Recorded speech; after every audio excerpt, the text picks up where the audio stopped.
Cette vidéo fait suite à une vidéo concernant l'intégration par partie dans le thème primitive. Dans cette précédente vidéo, nous avions montré comment, une fois les fonctions d'intégration par partie données, comment on pouvait justement déterminer, finalement calculer l'intégrale qui nous était demandée. Nous rappelons que la formule d'intégration par partie, qui est déclinée ici, n'est rien d'autre que la dérivée du produit UV une fois intégré. C'est-à-dire que UV', le tout' est égal à U'V plus UV'. La démonstration de ce que je viens de dire avait été faite dans cette précédente vidéo également. Alors l'objectif de cette vidéo est autre.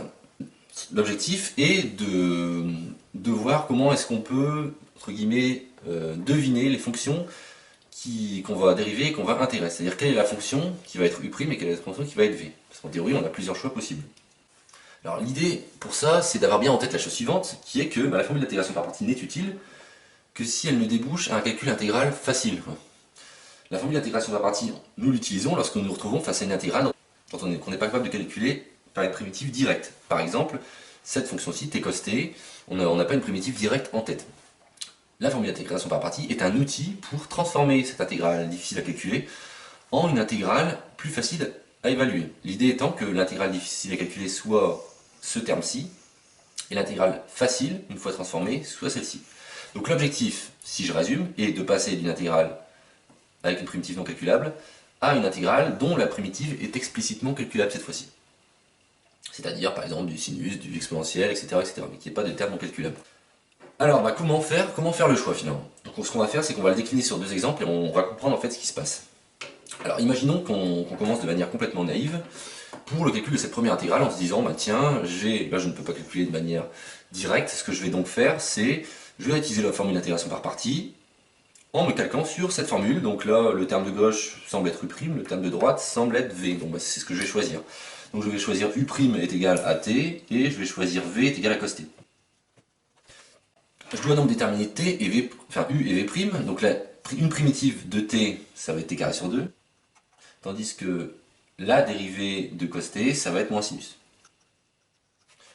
Et donc ceci, je vais l'appliquer à ma formule d'intégration par partie en remplaçant, bêtement, U et V, U' et V et UV'. Donc U de T va être égal à T carré sur 2, V de T va être égal à cosinus T.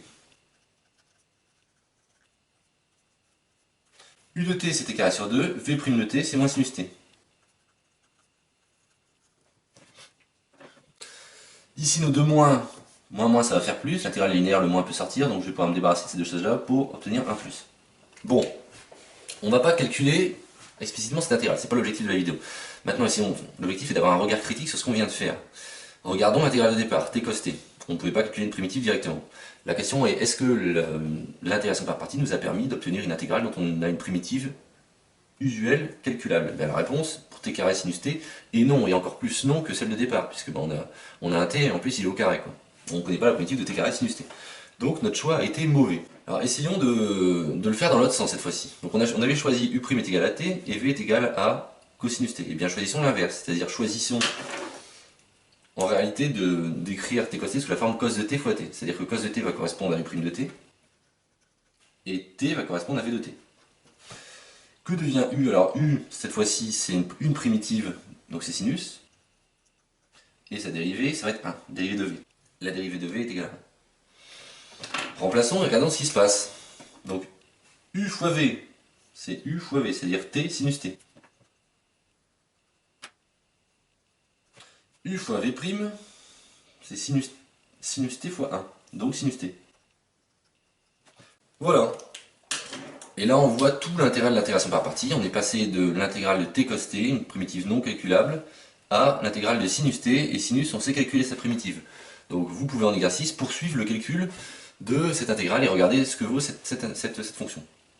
Alors la question c'est, est-ce qu'on aurait pu s'éviter ce problème et deviner avant quelles étaient les bonnes fonctions à choisir? La réponse est oui. Il faut avoir un minimum de recul sur ce qu'on vient de faire. Pourquoi est-il plus judicieux de dériver t que de primitiver t? La raison est simple, parce que lorsqu'on va dériver t, ce qui va se passer, c'est que t va devenir une constante. Tandis que lorsqu'on primitive cos de t, ça va se transformer en sinus, modulo un sin moins, éventuellement. Et donc on va se retrouver avec du 1 fois sinus t. C'est ce qui s'est passé ici. Quand on intègre un polynôme de degré k, on va dire, un polynôme de degré k intégré, devient primitivé un polynôme de degré k plus 1. Donc en fait, on accroît la difficulté lorsqu'on intègre un polynôme en t.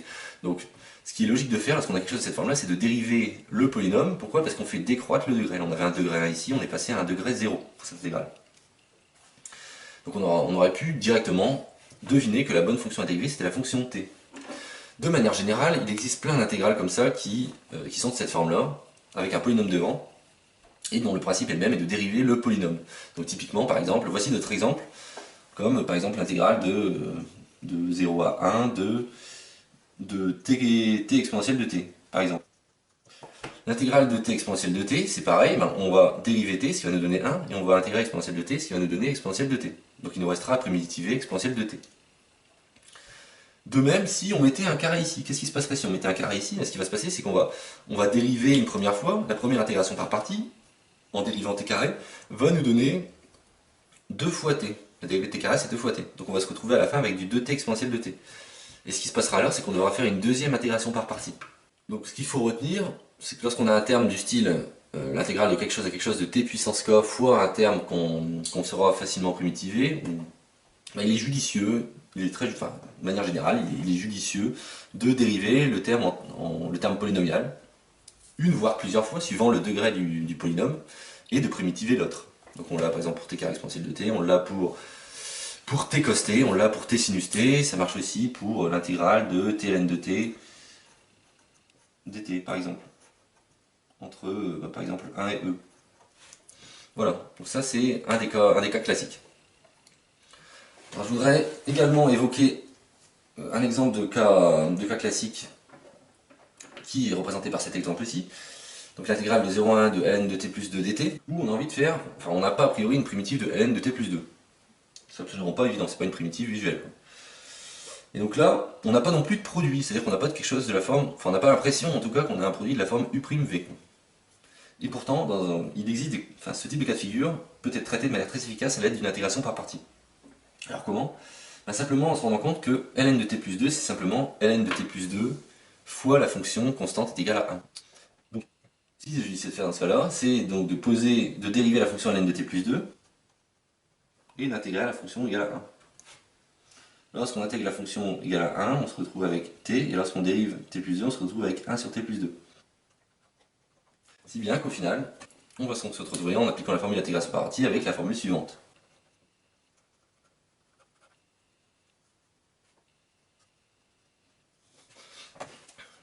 Et cette intégrale, elle ne paraît pas évidente à traiter, mais on peut la traiter en faisant par exemple la division euclidienne de t par t plus 2, c'est-à-dire en réécrivant t sous la forme t plus 2 moins 2, et en divisant finalement, enfin en réécrivant ce terme-là sous la forme de t sur t plus 2 moins 2, ça va être t sur t plus 2, c'est-à-dire t plus 2 sur t plus 2, moins 2 sur t plus 2. Ce terme-là est égal à 1. Si bien qu'en intégrant entre 0 et 1 ceci, on retrouve ce terme-là, et on obtient que c'est l'intégrale de 1 entre 0 et 1, moins l'intégrale de 0 à 1 de 2 sur t plus 2, où 2 sur t plus 2 est une primitive usuelle, en log. Mais c'est pas l'objet, enfin c'est pas le propos de cette vidéo. Je vous laisse terminer l'exercice, éventuellement.